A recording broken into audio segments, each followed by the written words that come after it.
আজকে আমি 10 বছর আগে মা মারা যাওয়া মেয়ের গায়ে হলুদের গল্প শোনাবো।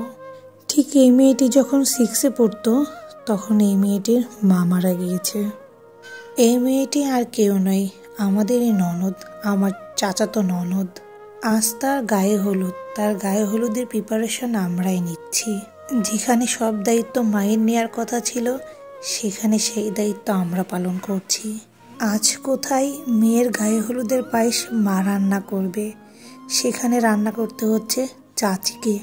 এর মতো কষ্টের কি আর কিছু হতে পারে?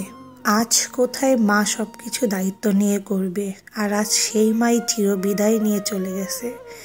এর মতো কষ্ট আর কিছু নেই একটা মেয়ের জীবনে, তার হলুদের দিনে।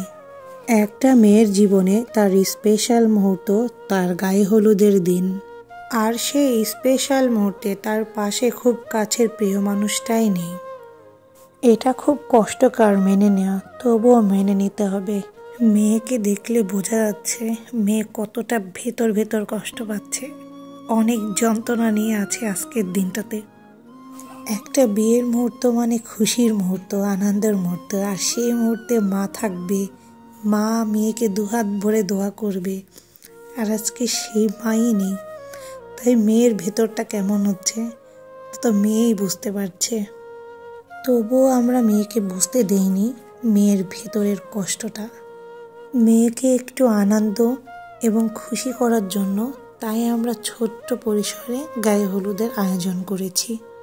আমরা যেন তাকে এই খুশির মুহূর্তে কিছুটা হলেও আনন্দ দিতে পারি, তার জন্য এই আয়োজনটা করা।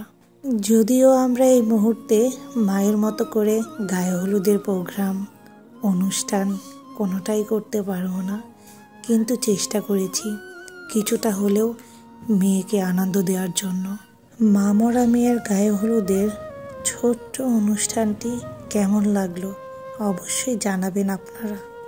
তবে কিছুটা খুশি করতে পেরে আমাদেরও ভালো লাগছে গায়ে হলুদের কনেকে।